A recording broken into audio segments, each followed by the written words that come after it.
محمد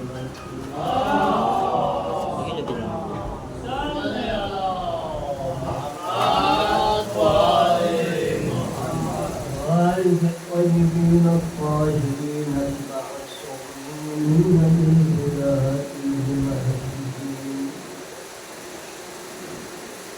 لا سيما أبي عبد الله الحسين وطلعت الشام كربلاء واللعنة الدائمة الأبدية على أعدائهم أجمعين. أما بعد، بسم الله الرحمن الرحيم. تبارك الذي بيده الملك وهو على كل شيء قدير. الذي خلق الموت والحياة ليبلوكم أيكم أحسن عملا. اللهم صل على محمد وآل محمد. ایام عصر ماہ محرم کی آج 3 شب، لہذا دنیا میں جتنے بھی آزادات مؤمنین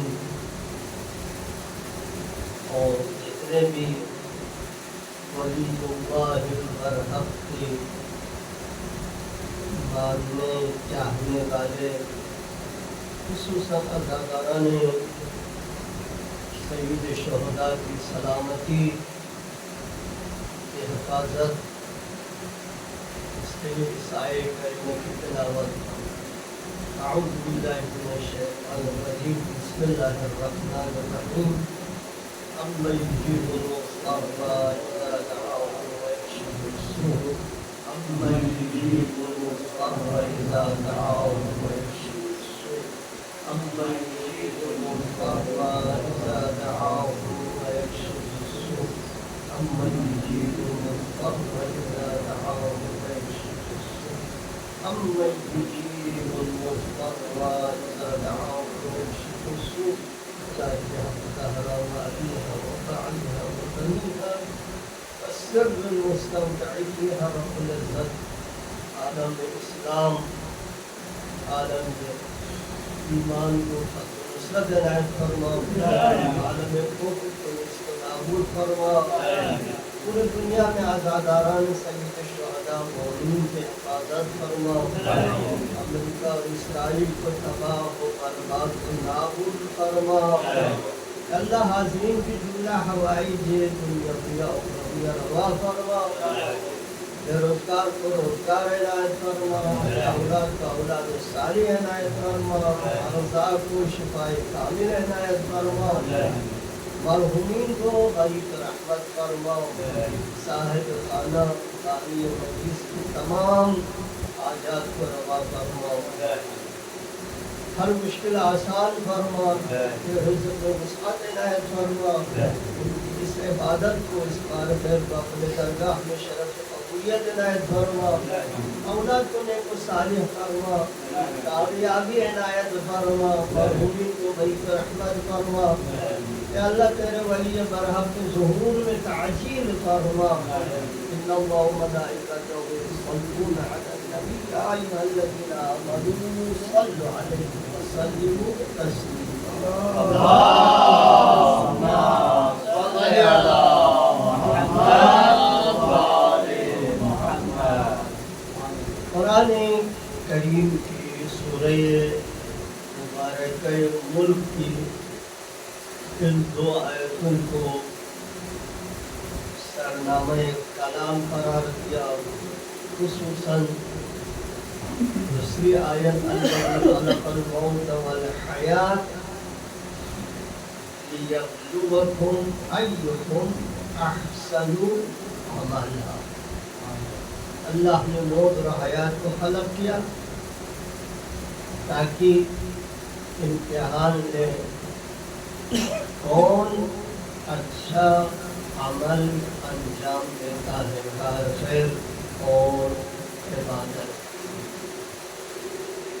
انسانی زندگی کا دو حصہ ہے، دنیاوی اور اخروی۔ دنیاوی زندگی مقدمہ ہے آخرت کو آباد کرنے۔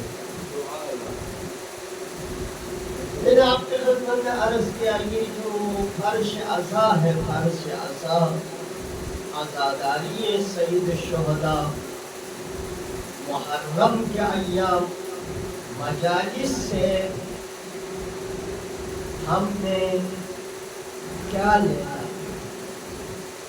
مختصر عرض کیا، ابھی بھی بہت ہی مختصر عرض کیا۔ انسانی زندگی میں اہم ترین چیز اس کا عقیدہ اور ایمان، عقیدہ اور ایمان۔ اللہ تبارک و تعالیٰ نے بھی قرآن کریم میں جہاں پر بھی انسان کے عمل خیر کا ذکر کیا ہے، وہاں پر ایمان اور عمل خیر، عبادت کو ساتھ ساتھ ذکر فرمائے۔ یہ نہیں کہ صرف عبادت کا، عمل کا ذکر ہو یا صرف عقیدہ اور ایمان کا ذکر ہو، بلکہ دونوں کو ساتھ ساتھ ذکر۔ اور آپ نے خدمت میں ایک دو نمونے بھی ذکر کیا کہ انسان کے لیے سب سے اہم چیز جو ان ایام میں حاصل کرنا ہے وہ ہے اس کا فکر اور سوچ، فکر اور سوچ۔ انسان کا فکر اور سوچ صحیح ہو تو اس کا عمل صحیح ہو۔ اما اگر وہ فکر اور سوچ صحیح نہ ہو تو عمل صحیح نہیں ہو سکتا۔ ایک سلوات اللہم صلی علی محمد وآل محمد۔ تاریخ میں مختلف نمونے اللہ تبارک و تعالیٰ نے پیش کیا ہے یا تاریخ میں پیش آیا ہے کہ جن کے سوچ اور فکر صحیح نہیں ہے ان کا عمل، زندگی، کردار مضبوط نہیں ہو سکتا۔ اما جن کا عقیدہ اور ایمان مضبوط ہو تو عملی میدان میں وہ سست نہیں ہو سکتا۔ ابو ذر غفاری عملی میدان میں ذکر نہیں کرتا، عقیدتی میدان میں مضبوط تھا، مضبوط ترین انسان تھا۔ لہذا جتنے بھی سختیاں، اذیتیں ان کو دیا گیا، اس کے عمل میں کمی نہیں آئی۔ میں ایک دو نمونے پیش کر کے آگے چلی جاؤں تو مجھے ایک اور مختصر، ایک بہت ہی شارٹ مطلب آپ کے خدمت میں ذکر کر کے ثواب حاصل کرنا ہے۔ تاریخ میں مومنین کے ساتھ سختیاں، مشکلات، پریشانی ہمیشہ رہی، ہمیشہ رہی۔ انداز مختلف ہے۔ ان میں سے ایک مولائے متقیان کی شہادت کے بعد کوفے میں موجود رہنے والے مومنین ابن زیاد لعین معاویہ کے حکم سے منبر سے مولائے متقیان کو سب کیا کرتا تھا، ایک دفعہ حجر ابن عدی جس محفل مجلس میں تھا، اس نے مولا کے خلاف بات کرنا شروع کر دیا۔ حجر ابن عدی نے کہا خاموش ہو جاؤ، میں یہ نہیں سن سکتا ہوں۔ لہذا رسوم کا طاقت افراد زیادہ 8 آدمی کو پکڑ کے زندان میں ڈالے۔ حجر ابن عدی کے ساتھ اس کا جوان بیٹا بھی تھا، زیادہ سے زیادہ 20 سال یا 20 برس کا۔ جب حجر ابن عدی وغیرہ کو کے بارے میں یہ حکم صادر ہوا ان کو پھانسی پر لٹکایا جائے، تو حجر ابن عدی نے کہا آیا یہ پھانسی کا حکم اس میں میرا بیٹا بھی شامل ہے یا نہیں ہے؟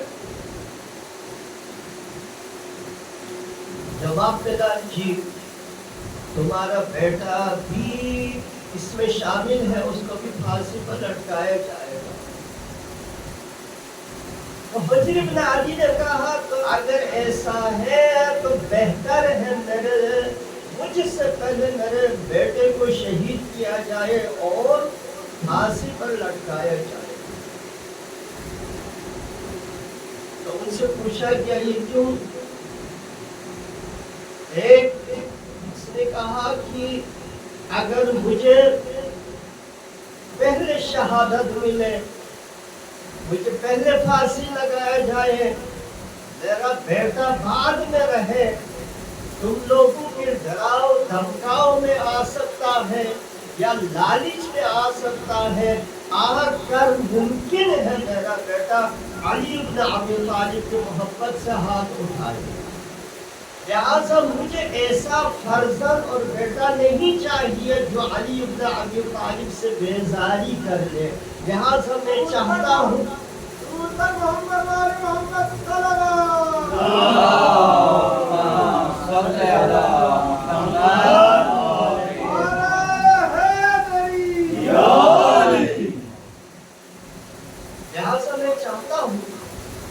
مجھ سے پہلے میرا بیٹا شہید ہو تاکہ مجھے یہ پریشانی نہ رہے میرے بعد میرا بیٹا کیا کرے۔ لہذا وہ علی بن ابی طالب سے بیزاری کرنے والا، ہاتھ اٹھانے والا نہیں چاہیے، ایک مضبوط مومن فرزند چاہیے، لہذا میرے سامنے اس کو شہید کیا جائے۔ اور محمد وآل محمد بلندر صلوات صلی علی محمد وآل محمد۔ دوسرا یہ ہے کہ میں چاہتا ہوں جوان بیٹے کا داغ دیکھوں اور اس کا ثواب پہلے حاصل کر کے دنیا سے چلے جاؤں۔ لہذا بے انتہا اہم مسئلہ ہے عقیدہ ایمان، چونکہ ان کا عقیدہ تھا کہ علی پر حق ہے، آپ کے خلاف جو کچھ ہوتا ہے باطل اور غلط ہے، مجھے اپنے ایمان پر قائم رہنا چاہیے، لہذا سولی پر چڑھے، بیٹے کو بھی سولی پر چڑھوایا اور شہادت دیکھ لیا، اب میں اپنے عقیدے اور ایمان سے ہاتھ نہیں اٹھائے۔ اللہم صلی علی محمد وآل محمد۔ ایک اور واقعہ آپ کی ذکر کرتا ہوں، کل اور پرسوں اشاروں کے ساتھ میں نے ذکر کیا اولاد کی تربیت اور اولاد صالح۔ اولاد صالح کب بنتا ہے؟ جب صحیح تربیت ہو، آپ فکر دے عمل کو خود انجام دیتا ہے۔ انسان کا فکر صحیح ہو تو عمل کے لیے کوئی مشکل پیش نہیں آتا، عمل خود انجام دیتا ہے۔ لہذا تربیت اولاد بے انتہا اہم، اور کس طریقے سے ان کی تربیت کیا جائے۔ لہذا ایک اور واقعہ آپ جو قرآن کریم میں خدائے ذوالجلال اللہ تبارک و تعالیٰ نے بیان فرمایا ہے، اس کو ذکر کر دیتا ہوں، اس کا ذکر کرتا ہوں، ایک صلوات پر اللہم صلی علی محمد انبیاء اعظام میں سے ایک حضرت ابراہیم علی نبینا علیہ وآلہ وسلم، آپ بے انتہا مقرب ہے اللہ کا، بے انتہا مقرب ہے، لہذا خلیل اللہ بنا، خلیل اللہ۔ اما جناب ابراہیم کی زندگی میں آزمائش اور امتحان بے انتہا زیادہ ہے۔ جب آپ مبعوث پر رسالت ہوئے تو آپ کے زمانے کے لوگ بت پرست تھے، خاص کر جس گھر میں ظاہراً آپ پلے بڑے وہ بت بنانا اور بتوں کی کاروبار کرنے کا ٹھیکیدار تھا، جس کو قرآن میں ذکر کیا آپ کا چچا، وہ بت پرست اور بت بنانے والا اور بت کی خرید و فروخت کرنے والا۔ لہذا اللہ تبارک و تعالیٰ نے حضرت ابراہیم سے بے انتہا امتحان لیا۔ ایک نمرود آگ میں تو آپ کو ملک بدر کیا گیا، مختلف آزمائشوں کے بعد آپ کا آخری عمر تھا، یعنی 90 برس کے تھے، اولاد کی نعمت سے محروم۔ روایت کے مطابق آپ کی زوجہ نے پیشکش کی کہ ابراہیم مجھے بہت افسوس ہے کہ آپ کے بعد آپ کا کوئی فرزند نہیں ہے، وارث اور والی نہیں ہے۔ مختصر اپنا کنیز دے دی ان کے آقا۔ 90 برس کے عمر میں ایک فرزند عطا کیا اللہ نے اسماعیل کے نام سے۔ ابھی یہ بچہ دنیا میں آ کے چند دن ہوئے تھے، اللہ نے دوبارہ حضرت ابراہیم سے امتحان لے لیا۔ حکم ہوا اس بچے اور اس ماں کو، بچہ اور اس کے ماں کو مکے میں لے جا کے چھوڑ دیں۔ لہذا آپ فرماتے ہیں انی اسکنت من ذریتی بواد غیر ذی زرع عند بیتک۔ امام صادق علیہ الصلوۃ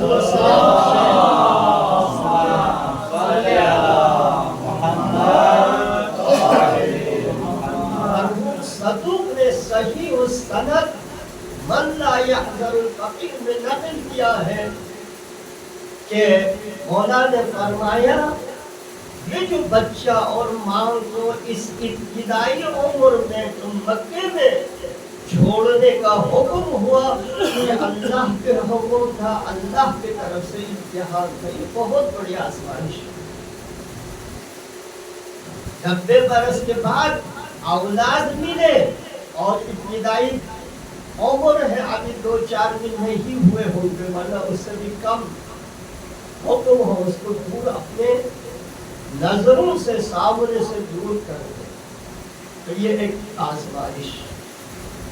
جب یہ بچہ جوان ہوا، فَلَمَّا بَلَغَ مَعَهُ السَّعْيُ، جب یہ بچہ جوان ہوا تو اللہ تبارک و تعالیٰ نے دوبارہ جناب ابراہیم سے امتحان لیا، آپ کو آزمائش میں ڈالا۔ فَلَمَّا بَلَغَ مَعَهُ السَّعْيُ قال یا بنی انی ارى فی المنام انی اذبحک فانظر ماذا ترى۔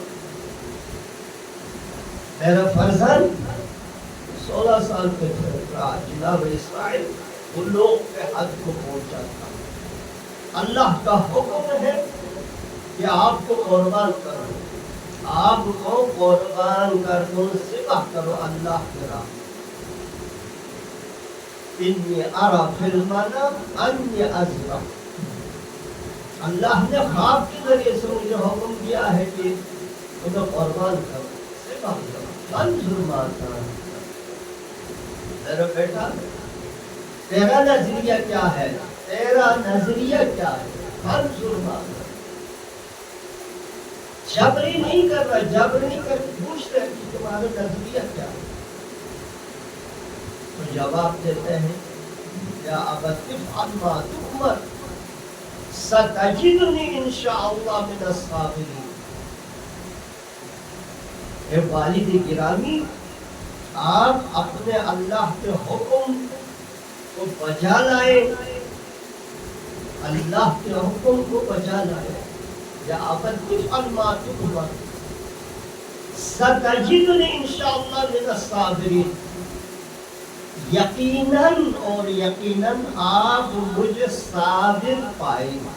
نعرہ تکبیر، اللہ اکبر، نعرہ رسالہ، یا رسول اللہ، نعرہ حیدری، یا علی، حیدری، یا علی، اور بلند صلوات۔ اللہم صل علی محمد وآلہ یا ابت افعل ما تؤمر ستجدنی انشاءاللہ من الصابرین، یقیناً آپ مجھے صابر پاؤ۔ جناب ابراہیم مینا کی طرف اسماعیل کو لے جا رہے تھے قربان گاہ کی طرف، شیطان مختلف شکلوں میں مختلف انداز میں 3 دفعہ سامنے آیا جناب ابراہیم کو اس حکم الہی سے روکنے کے لیے، اس حکم الہی سے روکنے کے لیے۔ اللہ تبارک و تعالیٰ اس واقعے کو تفصیل کے ساتھ ذکر فرمایا، فلما تل للجبین ونادیناہ قد صدقت یا ابراہیم، قد صدقت الرؤیا وفدیناہ بذبح عظیم انہ لبلاغ۔ کہ ابراہیم تم نے اپنے خواب کو سچ کر دکھایا، اور یہ بہت سخت آزمائش تھا، لیکن ہم نے اس کے مقابلے میں بدلے میں ذبح عظیم عطا کیا۔ اب اسماعیل کو ذبح نہ کریں، ہم نے اس کے عوض اور اس کے بدلے میں ذبح عظیم عطا کیا، ذبح عظیم۔ وَفَدَيْنَاهُ بِذِبْحٍ عَظِيمٍ۔ یہاں پر ایک مختصر وقت آپ حضرات سے لینا ہے، وہ یہ ہے، ایک باب ہے کہ جو اللہ کے حکم کی تعمیل کے لیے ہم وقت تیار اور آمادہ، العظم پیغمبر ہے، خلیل اللہ ہے، اللہ کے نبی ہے، اما اس دوسرے طرف ایک فرزند ہے، نوجوان ہے، زندگی کا ایک آرزو اور مستقبل کا ایک پلان رکھتا ہے، پلاننگ رکھتا ہے، ایک نوجوان ہے، نوجوان اچھا، اس نوجوان بچے کی جو باتیں ہیں، آپ کے جو کام ہے، اس سے میں دو مطلب آپ کے خدمت میں عرض کرنا چاہتا ہوں۔ ایک، باپ کی طرف فرزند بھی، بیٹا بھی اللہ کا مطیع ہے، اللہ کا مطیع، فرمان بردار اور اللہ کا مطیع۔ دوسرا باپ کے سامنے مطیع محض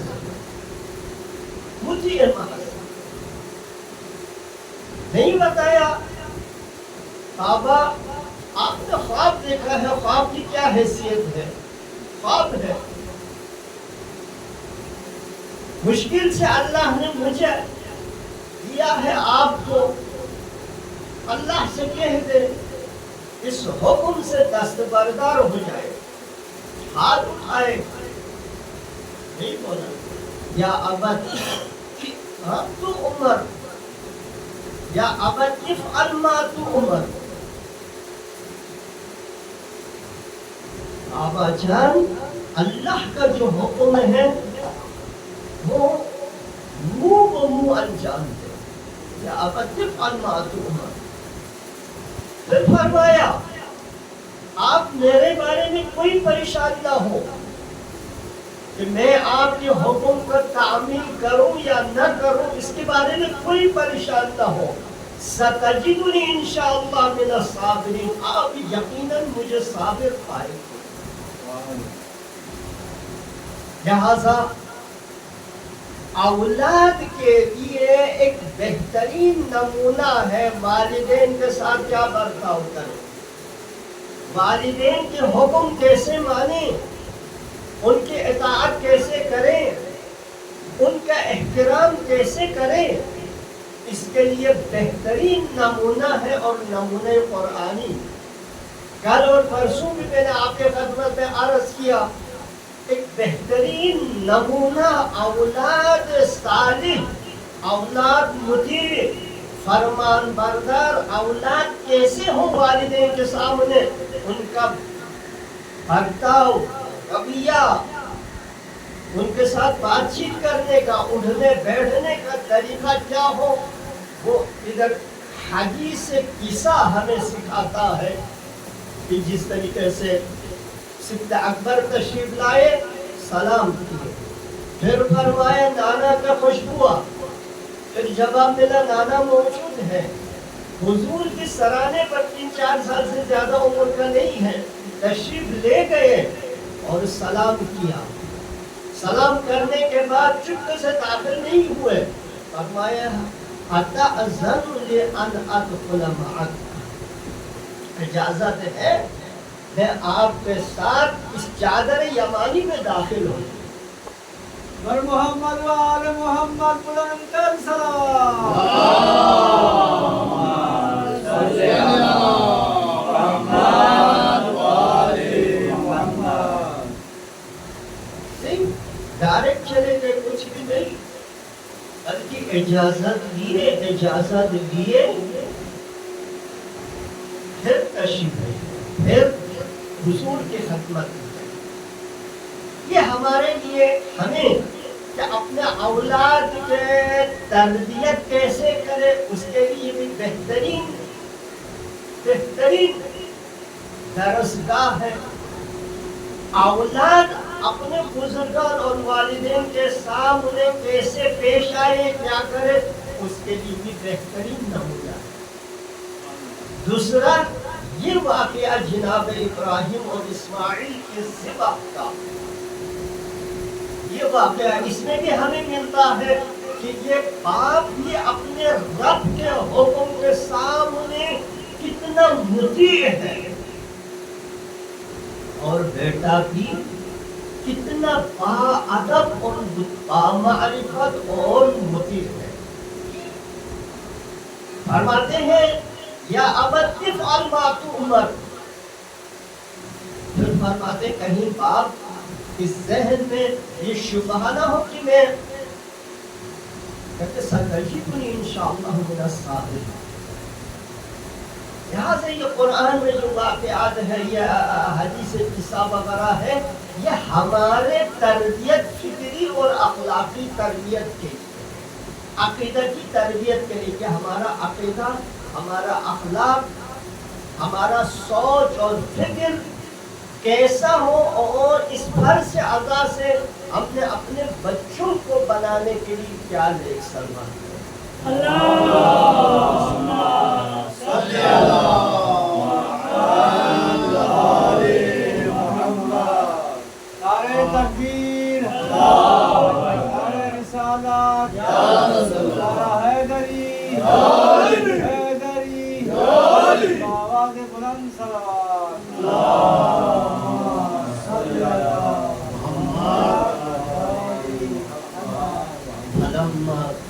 له بالجبين وناديناه أن يا إبراهيم قد صدقت الرؤيا وفديناه بذبح عظيم إنه لبلاغ. بلا یہاں پر امتحان، یہ سخت ترین امتحان اور انہیں سچ کر دیا. تو یہاں پر بھی ایک واقعہ ملتا ہے اسی کے اندر. جب جناب ابراہیم نے اسماعیل کو ذبح کرنے کے لیے، قربان کرنے کے لیے اللہ کے حکم سے زمین پر لٹایا تو تھوڑا بے احتیاطی کے ساتھ عرض کر رہا ہوں، جناب اسماعیل نے فرمایا کہ آپ میرے ہاتھ پیر باندھ. کیوں؟ جب آپ میرے گردن پر چھری چلائیں گے درد کی وجہ سے میں ہاتھ پیر ماروں اور آپ کو اپنے رب کے حکم بجا لانے میں مشکل پیش نہ اتنا خوبصورت. دو فرمائے میرے چہرے کو چھپا، میرے چہرے پر پردہ ڈال دیا. کیوں؟ میں نوجوان عنفوان جوانی ابتدائی جوانی میں ہے، انسان کا انتہا حاصل ہوتا ہے. میرے چہرے پر نظر پڑنے سے شاید آپ کو اپنے اللہ کے رب کے حکم پر عمل کرنے میں تھوڑی سی تاخیر. بیٹا ہے، محبت ہے، جوانی ہے، انسان ہے، کچھ بھی ہو کم کرے گا کہ نہ. تو فرماتے ہیں پردہ ڈال دیں، جبکہ آپ مجھے میرے چہرے کو نہیں دیکھے گا، نظر نہیں آئے گا، اللہ کے حکم پر عمل کرنے میں آسان ہو جائے. اتنا بامعرفت جوان مطیع فرمان بردار ہے. لہذا دعا ہے ہمارے اولاد بھی ان کی طرح بننے کی اور بنانے کی ہمیں توفیق عنایت. آج شب 8 ایک اور اسماعیل کا ذکر اجرهم علی اللہ. آج ہم نے زینب کو بھی فرصت دینا ہے، جناب سیدہ کو بھی فرصت دینا ہے، ام لیلا کو بھی فرصت دینا ہے، اور سید شہداء کو بھی فرصت دینا ہے. اجرکم علی اللہ. میرے مولا عراق کی طرف، کربلا کی طرف روان تھے. ایک جگہ پر استراحت آرام سے بیٹھے، اچانک آپ کے آنکھوں میں نیند آئی. چند منٹ کے لیے آپ سو گئے. آپ اٹھے، انا للہ و انا الیہ راجعون پڑھتے ہوئے، کلمہ استرجاع پڑھتے ہوئے، اور بار بار آپ کا کڑیل جوان 18 سالہ جوان شہزادہ علی اکبر موجود. جوان نے پوچھا بابا آپ بار بار کلمہ استرجاع پڑھ رہے ہیں، اس کا وجہ کیا ہے؟ اجرکم علی اللہ. میرے مولا نے فرمایا میری آنکھ لگ گئی اور اتنے میں سے منادی ندا کر رہے تھے، یہ قافلہ اپنے سفر میں رواں دواں ہے، اور موت بھی ان کے ساتھ ساتھ چل رہا تھا۔ تو لگتا ہے کہ یہ کربلا کا منزل جو ہے ہمارے شہادت کا ہو۔ تو اس وقت شہزادہ علی اکبر نے فرمایا بابا ہم حق پر ہے یا نہیں ہے، ہم حق پر ہے یا نہیں ہے، ہم برحق ہے یا نہیں ہے۔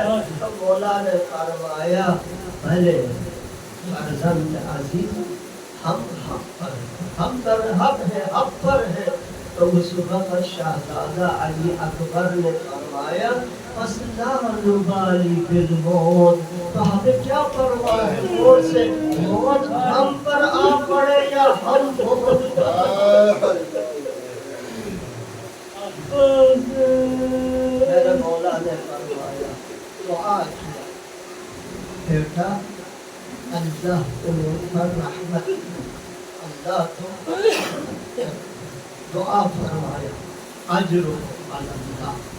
روزہ عاشور ہوا، اصحاب باوفا نے جام شہادت نوش کیے۔ جب علی ہاشم کی باری آئی تو اس وقت کتب مقاتل میں اختلاف ہے، کوئی کہتا ہے سب سے پہلا بنی ہاشم کا شہید غازی عباس ہے، لیکن اکثر کتب مقاتل میں ملتا ہے سب سے پہلا شہید شہزادہ علی اکبر ہے۔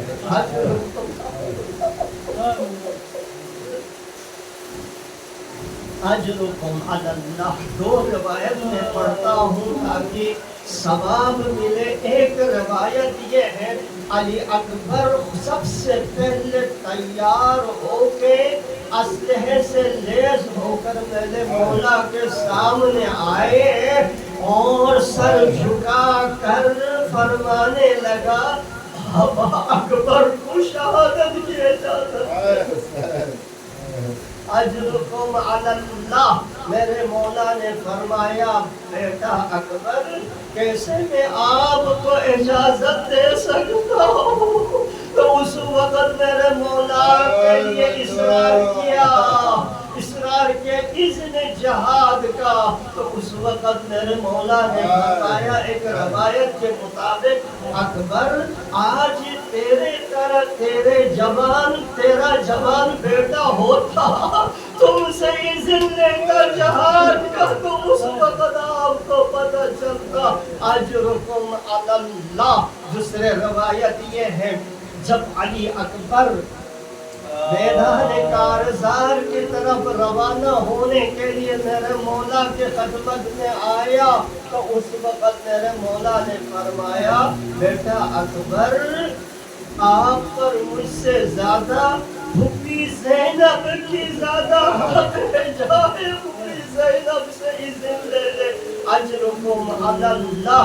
شہزادہ علی اکبر خیمہ گاہ میں واپس آئے، زینب کے سامنے یہ باادب بھرزن دو زانو ہو کے بیٹھ گئے اور فرمایا پھوپھی اماں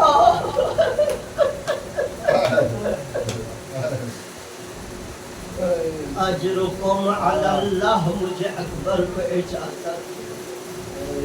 شاید زینب نے فرمایا ہوگا اکبر نے کیسے اجازت دی؟ اس وقت علی اکبر نے فرمایا پھوپھی اماں روز عاشور دادی زہرا اگر آپ سے پوچھے زینب میرے حسین سے زیادہ تمہارے لیے اجرکم علی اللہ، اجرکم علی اللہ۔ شہزادہ علی اکبر کو پھوپھی کی طرف سے والدہ کی طرف سے اذن ملا، بار بار خیمے سے باہر نکلتے تھے، کتب مقاتل میں ملتا ہے بار بار بہنیں سامنے روکتے تھے۔ اجرکم علی اللہ۔ آخر میں شہزادہ علی اکبر کو اجازت ملا، میرے مولا کے سامنے سے آگے بڑھے۔ جب اکبر آگے بڑھنے لگا تو میرے مولا نے فرمایا مہلن مہلن بنیا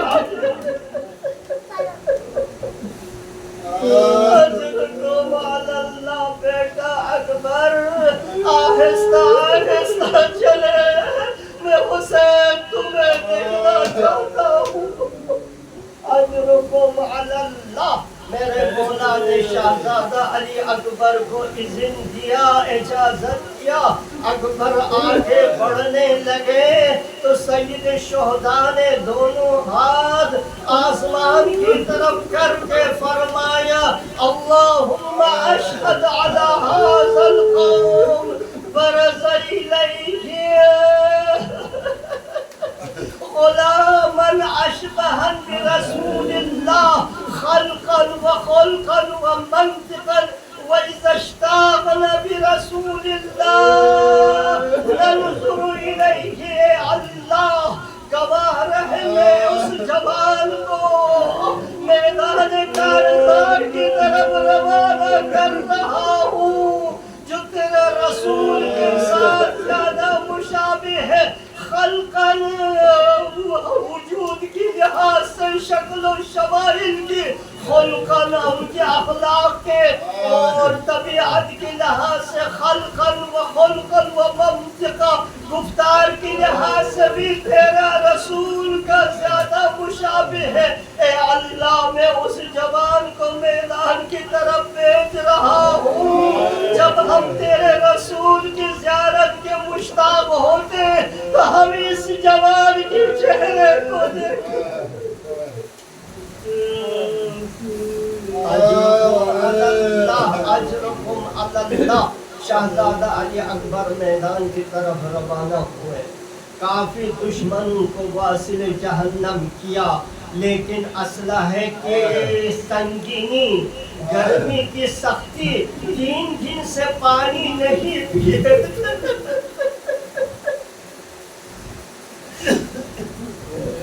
3 دن سے پانی نہیں پیے تھے، گرمی کی سختی، واپس خیمگاہ میں تشریف لائے اس امید سے میں بابا سے پانی مانگوں تو مجھے اکبر کو پانی ملے۔ شہزادہ علی اکبر واپس آئے اور مولا سے فرمایا بابا اسلحے کی سنگینی، گرمی کی شدت نے اکبر کو سخت کر دیا ہے، آیا حل من مائن کا سر قطرہ پانی ملے گا؟ تو اس وقت تواریخ میں ملتا ہے علی اکبر جانتے تھے خیمگاہ میں پانی نہیں ہے، سید شہداء کے پاس پانی نہیں ہے، پھر بھی آپ نے کیوں بابا سے پانی کا درخواست کیا؟ تو جواب ملتا ہے ایک وقت مدینے میں بے وقت آپ نے بابا سے انگور طلب کیے، بابا نے انگور لا کے دیے تھے، آج بھی اسی امید سے طلب کر رہے ہیں اجرکم علی اللہ۔ اس وقت میرے مولا نے فرمایا بیٹا پانی نہیں ہے، لیکن آپ اپنے زبان مبارک کو میرے دہان میں رکھ لے۔ علی اکبر نے اپنا زبان سید شہداء کی دہان مبارک میں رکھ ڈالا، فوراً باہر نکال دیا، فرمایا بابا آپ مجھ سے زیادہ تشنا ہے، آپ کا دہان زیادہ خشک ہے، اجرکم علی اللہ۔ اس وقت میرے مولا نے اپنے انگوٹھی دیا، اکبر کو فرمایا یہ منہ میں رکھے، تھوڑا تشنگی کو کم کرے گا۔ دوبارہ علی اکبر میدان کارزار کی طرف روانہ ہوئے۔ ایک دفعہ ایسا ہوا علی اکبر گھوڑے پر سنبھال نہیں پایا، زمین کی طرف آنے لگا، سلام کیا السلام علیکم، السلام علیکم یا ابتا۔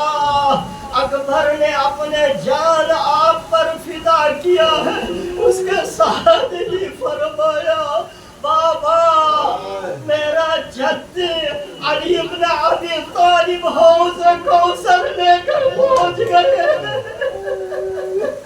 اجرکم علی اللہ. اکبر کا ندا سن کر سید شہداء میدان کی طرف روانہ ہوئے. اکبر کا سر اپنے ہاتھوں میں لیا, اپنا چہرہ اقدس اکبر کی سینے اور اکبر کی چہرہ اقدس پر رکھ کر فرمایا بنی علی بعدک الدنیا عفا. بیٹا اکبر, آپ کے بعد دنیا میں رہنے کا فائدہ نہیں ہے. اجرکم علی اللہ. زینب نے امامت کو 2 وقتوں میں بچایا. زینب نے امامت کو 2 وقتوں میں بچایا. ایک وقت اسرا کو اسیر کر کے شہداء سے گزار رہے تھے. سید الساجدین بے ہوش ہو کر زمین پر پڑنے لگا. اس وقت زینب تشریف لائے, فرمایا بیٹا علی یہ وقت نہیں ہے, قافلے کو آگے لے جانا ہے. دوسرا یہ ہے جب علی اکبر جوان, حسین عمر رسیدہ ہے. حسین سے پہلے زینب علی اکبر کی لاش پر آگے پہنچے ہوئے تھے. جب سید شہداء پہنچے, بہن زینب اکبر کی سینے پر سر رکھ کے گریہ کر رہی تھی. سید شہداء نے اٹھانے کی کوشش کی, نہیں اٹھا. آخر میں تسلی دے کر اٹھائے. اجرکم علی اللہ. حسین تنہا کڑیل جوان کی لاش کو خیمے کی طرف نہیں لا سکتے. بنی ہاشم کی جوانوں کو بلایا, آئے اکبر کی لاش اٹھانے کے لیے مدد کرو. الا لعنت اللہ علی القوم الظالمین وسيعلم الذين ظلموا. نسألك الله